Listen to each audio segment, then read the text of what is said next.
현지 시각으로 지난 11일 제이크 설리번 백악관 국가안보보좌관은 브리핑을 통해 이란이 러시아의 전투형 드론 등 무인비행체 수백 대의 공급을 계획하고 있다고 밝혔습니다.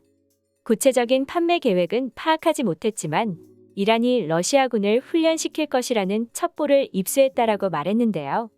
이란은 최근 무장이 가능한 드론 등 UAV 개발에 힘을 쏟고 있으며 작년부터 반미 성향을 띠는 무장 세력에게 해당 무기들을 공급해 미 재무부의 제재를 받기도 했습니다.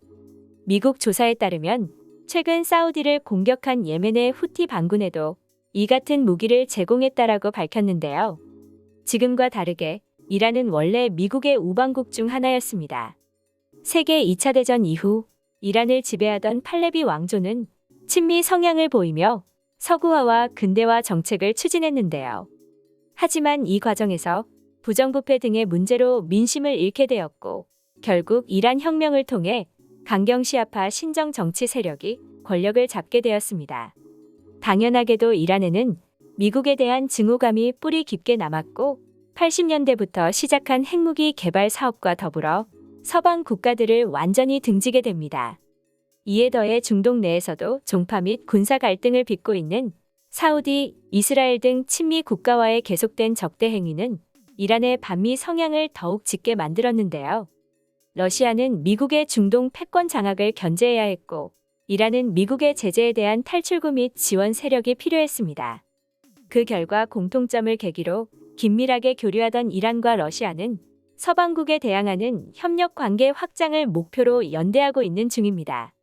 2021년 3월 이란은 중국과 포괄적 전략 동반자 협정을 체결했고 상하이 협력기구 회원국의 이름을 올리면서 러중 이란 관계를 공고히 했습니다.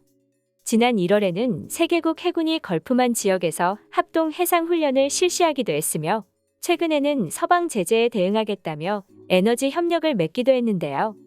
트럼프 전 대통령이 파기한 이란 핵 합의는 잇따른 보건 협상에도 진전을 보이지 못한 것으로 알려졌습니다.